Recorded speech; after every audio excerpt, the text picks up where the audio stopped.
Michigan. 8 days after the heavy snowfall, a hunter ventured out for his usual pursuit. Everything appeared ordinary until he tripped over an unseen obstruction, face-planting into the snow. Initially, the hunter assumed it was merely a fallen tree branch, but upon closer inspection, he grasped the grim reality. Authorities were summoned promptly and discovered a body, almost entirely concealed by snow. Within an hour, the deceased was identified as 19-year-old Christina Castiglioni, who had been absent for 10 days. Initially, the prevailing assumption was a straightforward homicide, until a deputy at the Livingston County Sheriff's Office recognized a peculiar parallel with another incident that occurred 2 years prior. A couple's black Labrador had unearthed the remains of teenage girl Kimberly Louiselle, curled up within the undergrowth. Both cases presented alarmingly similar characteristics. Both young women had been subjected to sexual assault and strangulation, and it was confirmed that both had last accepted a ride from an unknown male. Was this mere coincidence? 2 fatalities, 2 years apart, 2 young lives tragically ended in the same location and by the same means. For years, these deaths remained mere statistics in archived records. However, a fresh piece of evidence had recently surfaced, something that held the potential to finally expose the perpetrator. And after 40 years, a long-suppressed secret within the physical evidence finally came to light. Before we delve deeper into this compelling narrative, please remember to subscribe to the channel and activate the notification bell to stay informed about our latest compelling stories. The persistent hum of aging fluorescent lights in Detective Thomas Riley's Cold Case Division did little to alleviate the pervasive gloom that permeated its confines, a silent testament to decades of unresolved inquiries. Dust motes pirouetted in a solitary shaft of afternoon sun that penetrated the grimy window pane, illuminating towering stacks of file folders, each representing a repository of extinguished hopes. Riley, his countenance a testament to innumerable sleepless nights and lukewarm coffee, scrutinized the faded photographs affixed above his desk. Kimberly Louiselle and Christina Castiglioni, their youthful visages forever imprinted in the sepia hues of the early 1980s. 40 years. For 40 years, the truth had remained elusive, a predator's shadow cast across generations, a corrosive element gnawing at the very fabric of Michigan. Riley had inherited these spectral cases, not solely from the files, but from the very legacy of the Livingston County Sheriff's Department. He was a rookie when these investigations had already grown cold, absorbing the weary sighs of veteran detectives, the frustrated whispers of an elusive serial offender. Now, 25 years into his own distinguished career, the faces of Kimberly and Christina felt as intimately connected to him as kin. He was privy to their aspirations, their final known movements, the heart-wrenching appeals of their families. He understood the despair that had descended upon South Lyon and Redford like an oppressive shroud, refusing to dissipate. He was the final bulwark of hope for families whose own optimism had long since devolved into brittle ash. He consulted his timepiece. 2:47 p.m. A call was anticipated, a call he had both yearned for and dreaded, meticulously preparing for over the preceding year. Christina's case, in particular, had secured a grant for advanced DNA analysis through Season of Justice, a non-profit organization committed to revitalizing forgotten tragedies. The samples, infinitesimal remnants from a crime scene 4 decades old, had been dispatched to Aram, Incorporated, a private forensic laboratory in Texas, distinguished for its pioneering work in forensic genetic genealogy. It was a long shot, a desperate gamble cast into the vast expanse of time, but it represented their sole remaining option. The telephone, a jarring intrusion into the quietude, shattered the silence. Riley's hand, typically steady, quivered almost imperceptibly as he lifted the receiver. Detective Riley, the voice on the other end, composed and professional, carried its own subtle tremor. Detective, this is Dr. Aina Sharma from Aram. We have preliminary findings on the Castiglione samples. Riley suspended his breath. The air in the room suddenly dense, heavy with the spectral presence of 40 years. Proceed, doctor. We have successfully generated a comprehensive genealogical profile from the unidentified male DNA. Following extensive research utilizing genealogical databases and family tree websites, we have identified a strong candidate, corroborated by 3 separate familial DNA comparison tests. Riley momentarily closed his eyes. A surge of cold, electrifying adrenaline coursing through him. A name, doctor? Do you have a name? Yes, detective, Dr. Sharma replied, her voice now barely containing a triumphant urgency. The suspect has been identified as Charles David Shaw. The name Charles David Shaw resonated within Detective Riley's office, a chilling echo spanning 4 decades. Yet, as Dr. Sharma continued, the information, initially a jolt, gradually integrated into Riley's consciousness. His gaze drifted to a faded photograph of Christina Castiglioni, and the office seemed to dissolve, replaced by the biting cold of a Michigan March in 1983. To fully comprehend the gravity of this newly revealed name, Riley's perpetually meticulous mind began to re-examine Christina Castiglioni's case file, sifting through the accumulated layers of time and sorrow. Christina Castiglioni entered the world on March 8, 1964, a vibrant addition to the household of Christopher and Beatrice Castiglioni in Redford, Michigan. Alongside her elder sister Anna, Christina enjoyed a happy upbringing, a stark contrast to the quiet introspection she often exhibited. She was known not for lively social engagements, but for her focused dedication, her hands frequently smudged with grease as she lovingly tinkered with her cherished red Mustang. Despite her athletic aptitude, excelling in basketball and volleyball at Redford Union High School, she largely kept to herself, a steady glow rather than a dazzling flash. Nevertheless, all who knew her concurred.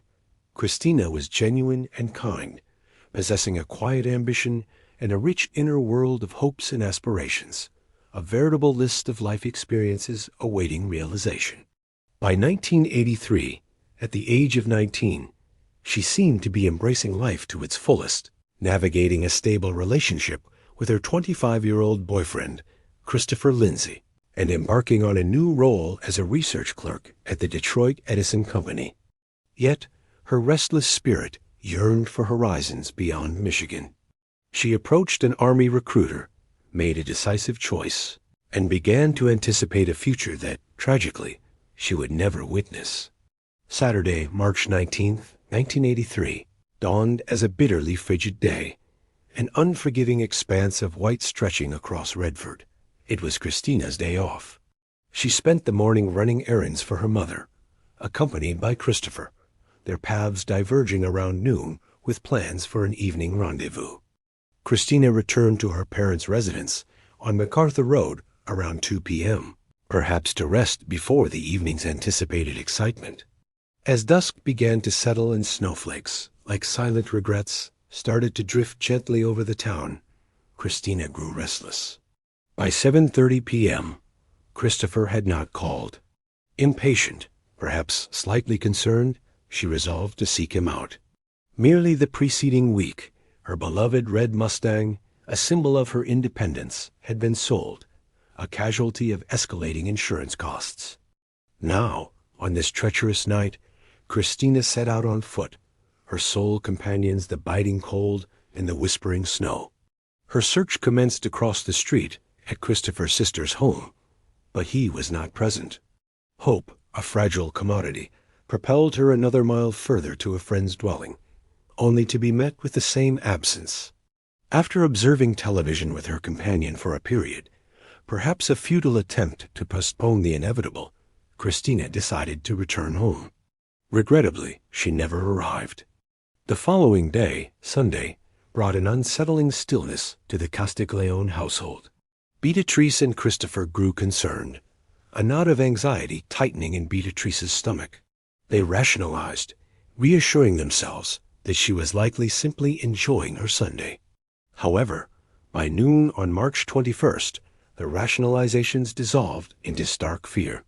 Beatrice Castiglioni reported her daughter missing to the Redford Police Department. That very evening, around 7 p.m., a chilling report reverberated through the Redford police. Multiple accounts emerged from nearby Inkster, sightings of a partially clad woman being compelled into a vehicle. The description bore a terrifying resemblance to 19-year-old Christina. Officers initiated a frantic search of the vicinity, but days bled into an empty, fruitless void. Meanwhile, investigators turned their attention to those closest to Christina. Christopher Lindsay, her boyfriend, was their initial focus, and he presented a compelling narrative. A narrative that, even at the time, felt like a carefully constructed defense, designed to deflect rather than disclose. Christopher claimed he had been detained by a party. Around 8 p.m., he and two companions were driving back when he observed Christina standing by the roadside on 5 Mile, near Lola Park, opposite Kingsborough Party Store. She was clad in a burgundy ski jacket, the hood of her gray sweatshirt pulled up against the drizzle. Strikingly, chillingly, he did not instruct his friends to stop. His justification: Christina disapproved of his two companions, and he wished to avoid upsetting her. Instead, he exited the vehicle a mile down the road, awaiting her passage while his friends purchased beers. When she failed to appear, he stated he walked back to the last liquor store to search for her, but found no trace. Concerned, he called her residence several times, but never her parents. A decision he maintained was to spare them distress. Alarm bells, initially subtle, began to clang within the investigators' minds. Christina was a disciplined young woman. This was not an accidental disappearance. Something terrible, something malevolent had befallen her. The search intensified within the wooded areas surrounding Redford. Photographs of Christina, her gentle smile a stark counterpoint to the escalating horror, were disseminated. Leads poured in, each a fragile thread of hope, only to unravel into nothing. In their desperation, the Redford police even enlisted the assistance of Penny Mraz, a local individual who claimed psychic abilities, suggesting Christina's body might be discovered in a dumpster in Inkster. For days, police, facing public scrutiny, scoured dumpsters and refuse containers, but to no avail. Detective John Sitt, defending their unconventional methods, asserted their willingness to pursue any avenue that might aid their investigation or assist in locating the missing girl, regardless of its perceived absurdity at the time. They were grasping at straws, haunted by an unseen darkness. Then, 10 days after Christina Castiglioni vanished into the night on March 29, 1983, an alarming call reached the Redford police. A man engaged in deer hunting in the Oak Grove State Game Area, a desolate, wild tract of land at the intersection of Fawcett and Fisher Roads in Livingston County's Deerfield Township, had stumbled upon human remains. Homicide detectives were dispatched to the location. The partially clothed body lay in a remote wooded area, evidence suggesting it had been deposited there prior to the heaviest snowfall, which occurred around the time of Christina's disappearance. The body, partially obscured by several inches of snow, was confirmed to be Christina Castiglioni. By then, the snow had begun to melt, revealing the grim truth. Livingston County, typically tranquil, had recently become a macabre repository. Between 1978 and 1983, 10 bodies had been discovered within its state-owned, desolate terrain. In nearly all these instances, the victims had been murdered elsewhere, their bodies subsequently discarded within the county's remote confines. These peculiar circumstances gave rise to a chilling theory: a serial killer. Amidst the speculation, one fact remained horribly certain: Christina had been the victim of a heinous crime. Her autopsy revealed she had been sexually assaulted before being strangled to death. The medical examiner identified unknown male DNA on her person. Although DNA technology was in its nascent stages at that time, the evidence, a minute silent witness, was meticulously preserved for future analysis. It could not, at that juncture, provide detectives with a definitive direction, but it held a promise.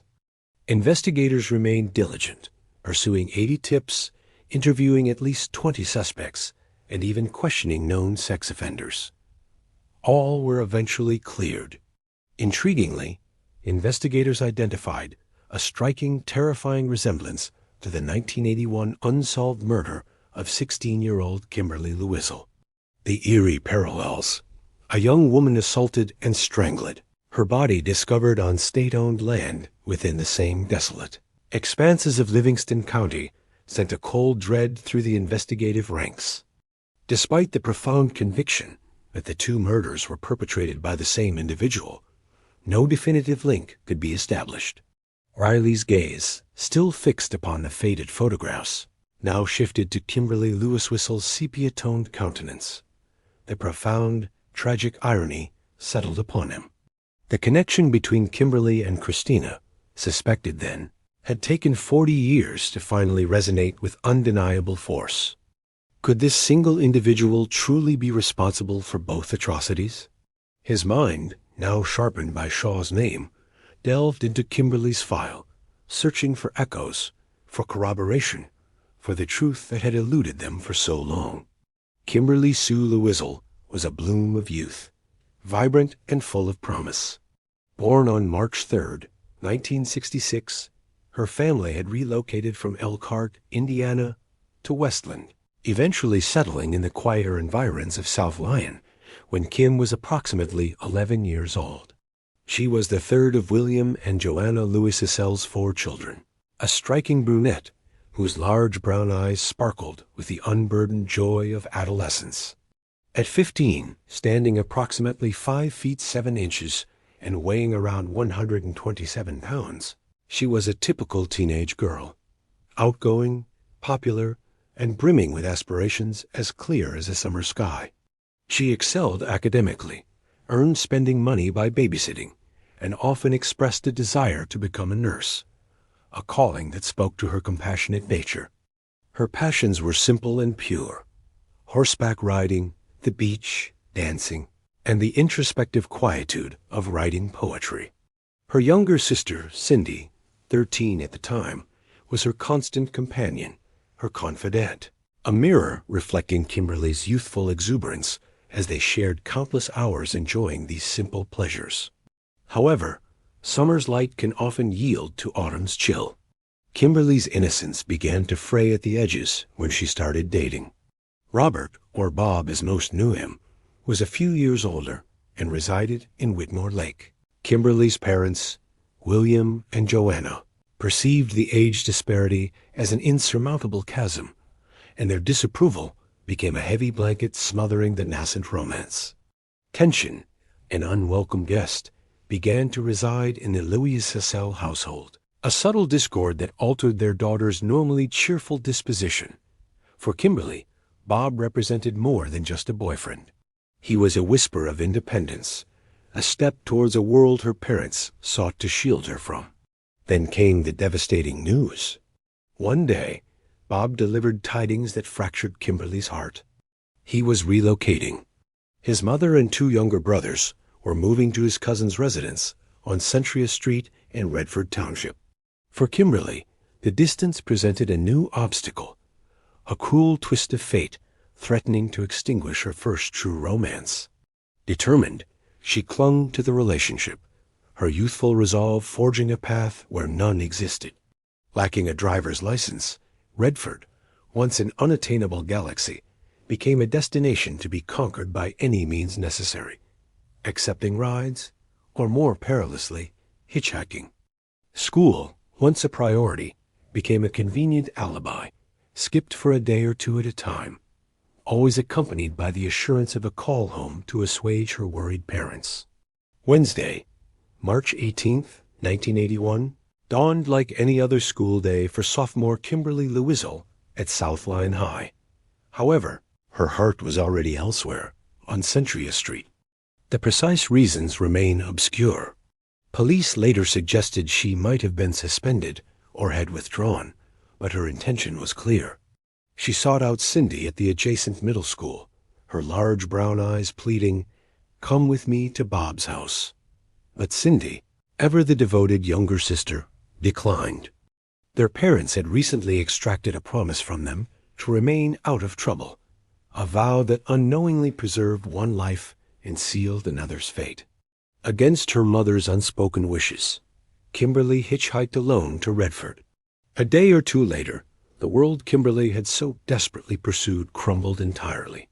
Bob, his voice perhaps a reluctant instrument of harsh truth, informed her that it was over.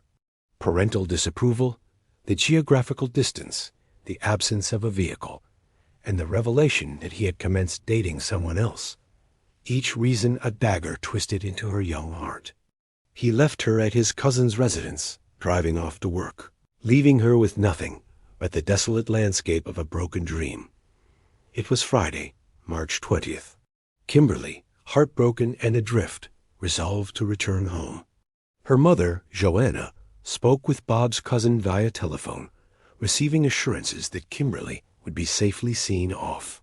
With that fragile piece of reassurance, William and Joanna departed for their night shifts. Bob's younger brother, perhaps sensing her vulnerability, escorted Kimberly to the intersection of 6 Mile and Centria.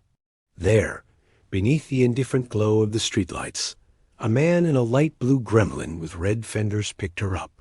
Bob's brother, a flicker of unease stirring within him, noted the license plate number, a thread of caution in an unfolding tragedy.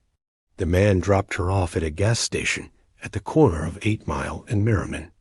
A fleeting witness, a shadow of a presence, confirmed seeing her walking in that area around 6:30 that evening. This, then, was the last glimpse of Kimberly Louiselle, alive and walking in the cold Michigan twilight. Her parents returned home around 1 a.m. The silence of the house screened her absence. Their frantic call to the Green Oak Township Police Department was met with a dismissive wave of bureaucratic indifference. She probably just ran away, they were told. Most runaways return home. William and Joanna insisted, their voices raw with a premonition of terror. Why would she call, promising to return if she intended to vanish? But their pleas, like whispers against a hurricane, were swept away. The police perceived a typical teenage girl, a typical adolescent rebellion. They did not perceive the brewing storm, the gathering darkness. Days bled into weeks, each one a fresh wound. Joanna haunted the window, her gaze a desperate prayer, searching for her daughter's familiar stride. William drove the streets, a phantom hunt for a glimpse of Kim with her friends, but found only emptiness. A torrential outpouring of tears watered the parched ground of their hope. Cindy, witnessing her parents' agony, felt their distress ripple through the household. The police, the supposed guardians of safety, appeared indifferent. Their assurances that she would eventually surface were a cruel mockery. 3 weeks. 3 weeks of frustrating, heartbreaking, soul-crushing stress for the entire Louiselle family. Even Bob, perhaps burdened by a guilt that would follow him, searched relentlessly. Then, on April 13th, the police finally offered a suggestion. Cold and detached, go on the news, make a public plea. A day later, on April 14th, Cindy and a friend of Kimberly's, driven by a youthful hope, stopped by Bob's new residence on 5 Mile and Lasher. Not long after their arrival, police cruisers descended. Cindy, wearing one of Kimberly's shirts, a comfort against a growing dread, confirmed her identity. The officers requested she wait in another room. From the kitchen area, she heard crying, sharp and inconsolable, and then her parents entered. It was in that moment, in the cold, hard reality of their devastated faces, that Cindy learned Kimberly had been murdered. A man and his wife, their dog, their innocent companion, had stumbled upon a horror in the wooded serenity of Island Lake State Recreation Area near Grand River and Kensington Roads. It was Green Oak Township, merely 6 miles from Kimberly's home. The state police responded immediately. Kimberly Louiselle's unclothed form was discovered, contorted in a sleeping posture, nestled away amongst vegetation and trees, and mere 26 feet from a thoroughfare situated 400 yards south of the designated carpool zone. Her post-mortem examination indicated a period of demise ranging from 4 to 6 days prior to discovery. None of her personal effects were found with her, nor were they ever recovered.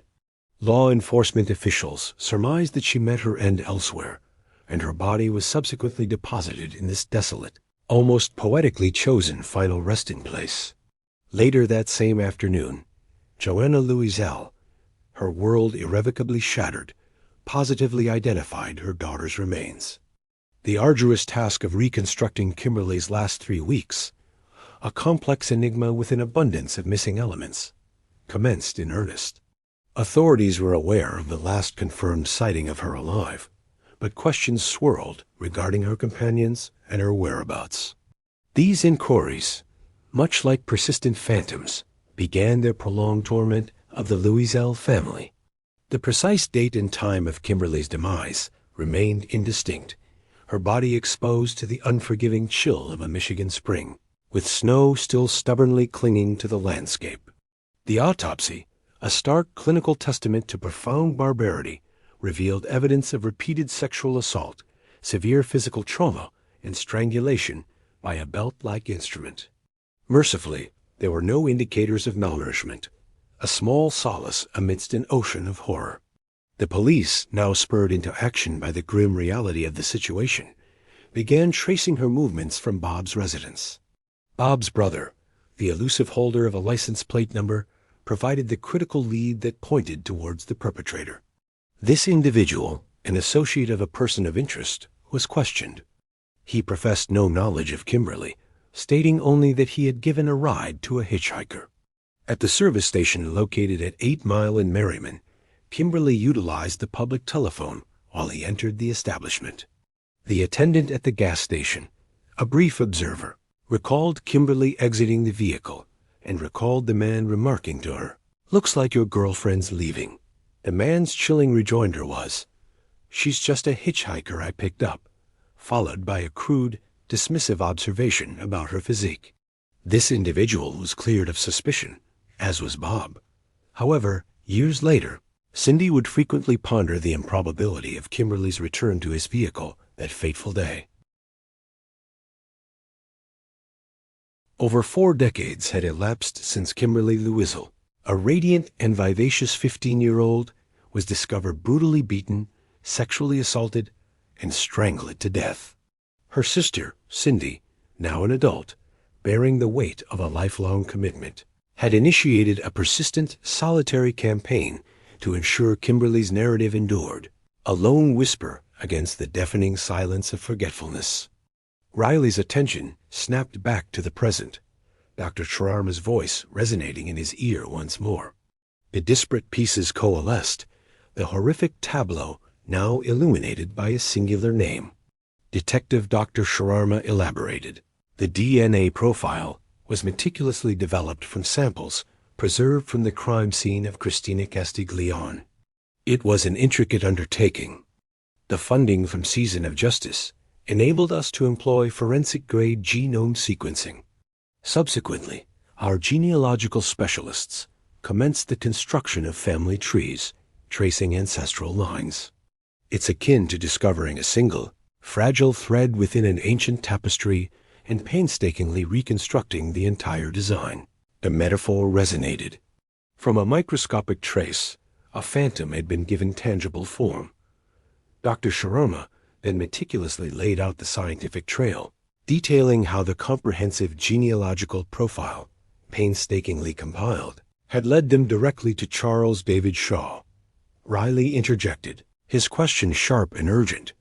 "Is there any existing information on Charles David Shaw in any databases? Any criminal record?" Dr. Sharma confirmed. "Yes, detective.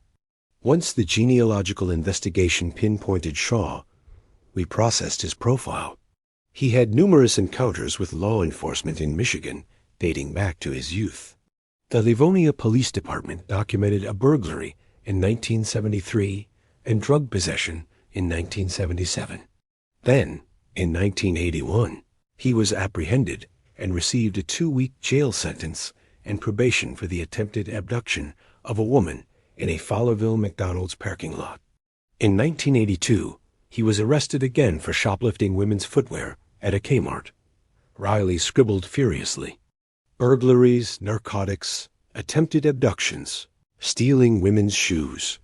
A history of escalating predatory behavior, yet nothing that had previously connected him to the atrocities in Livingston County.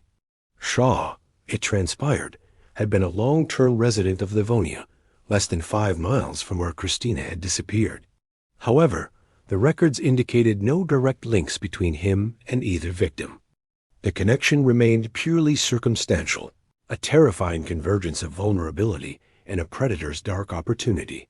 The case files, once replete with vague notions of an elusive perpetrator, now pulsed with the chilling certainty of a specific individual. The initial breakthrough, confirmed in February 2023, pertained to Christina's case, but the specter of Kimberly Louiselle still lingered, her case officially unresolved. The persistent question, a silent torment that had plagued Detective Riley and countless others before him, now resonated with a terrifying urgency. Could this solitary individual be accountable for both horrific acts? Detective, Dr. Sharma's voice continued, a slight hesitation betraying the gravity of her impending revelation. There is one further piece of information. Charles David Shaw passed away in November 1983, a mere 8 months after Christina's murder, due to an accidental death resulting from sexual asphyxiation. Riley tightened his grip on the phone. The air in the office abruptly grew colder, heavy with the weight of a justice that had eluded them decades prior. The perpetrator was identified, yet forever, beyond the reach of legal retribution. After concluding his call with Dr. Sharma, Riley remained still for a moment, allowing the name and its implications to fully register. He then picked up the phone again, dialing with a revitalized sense of purpose. His initial call was to Beatrice Castiglioni. Riley prepared himself, mentally rehearsing the pronouncements of scientific certainty, the decades of anguish that would now finally be given a name. Beatrice's voice, though frail with age, retained the steady warmth he had come to recognize from numerous interactions over the years. "Mrs. Castiglioni," Riley began, his own voice laden with emotion. "This is Detective Riley. We have a significant development in Christina's case." He explained the DNA evidence. Aram, Inc., the forensic genetic genealogy, and the name Charles David Shaw. On the other end, silence stretched, a vast, echoing chasm. Then a sharp, choked sob, not of immediate despair, but of a profound, earth-shattering release. For 40 years, Beatrice had carried a silent scream within her heart. Now, it finally possessed a name. Tears, accumulated over decades, flowed freely. "My Christina," she whispered, her voice thick with a complex mixture of unimaginable relief and unbearable sorrow. "We have him, at last. But he's gone." The bittersweet reality, a cruel twist of fate, settled upon her. Her Christopher had passed away without this knowledge, but she at least knew her Christina would not be forgotten. In June 2023, motivated by the stunning identification of Charles David Shaw in Christina's murder, cold case investigators re-examined the evidence pertaining to Kimberly Louiselle. They had long preserved samples from her crime scene, microscopic remnants that, in the 1980s, were as indecipherable as ancient hieroglyphs. Now, armed with the scientific advancements at their disposal, they resubmitted those samples for advanced DNA testing.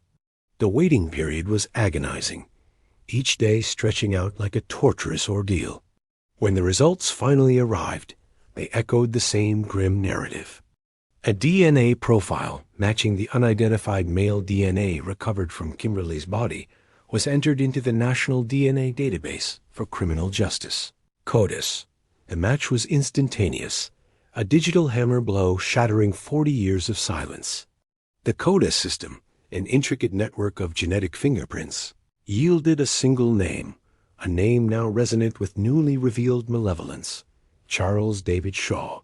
The evidence, once fragmented and mute, had found its voice, screaming the same perpetrator's name for both brutal crimes. The revelation was seismic. Investigators, their initial suspicions from the 80s tragically validated, worked with frenzied urgency, piecing together the final horrifying puzzle. Two young women, separated by 2 years, bound by the same monstrous hand, and now unequivocally linked by the irrefutable truth of science.